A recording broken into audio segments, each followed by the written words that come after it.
Bray, anong masasabi mo sa mga mga vloggers na karpintero na malaki daw sahod dito sa New Zealand? O ano lang yun, puro kayabangan lang yun. Kaya kagaya natin na napunta na rito, ngayon, nagdudusa kasi hinipe nila na malaki ang sahod dito sa New Zealand eh. Hindi naman totoo yun eh. Totoo, malaki. Kung wala kang binabayaran. Pero kung may binabayaran ka, kagaya ng bahay, sasakyan, Tools na ba? tools, tapos nagkakaroon ka pa ng utang dahil sa mga pautang dito, pag minalas-malas ka, wala ka pang trabaho, ano na lang. Lalo na ngayon, Lalo ngayon, desisyon. Oh.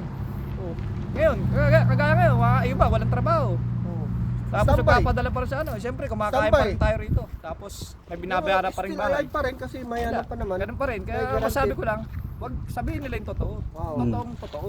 Hindi Totoo. yung puro yabang lang. Oo. Hype lang ng hype. Dapat maging May mga vlogger bang ganun? Marami. Marami Marami. rito. Sinasabing 100,000, 150. Ah, Kayang kitain, pero di yung totoo. baka puro utang yun.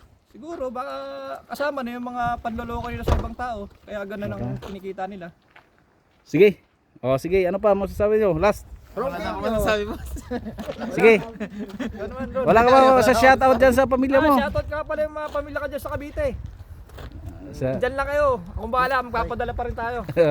Shout out sa mga abay ko, mga Bisaya. Okay. Birada kapsul gyapon kahit tambay.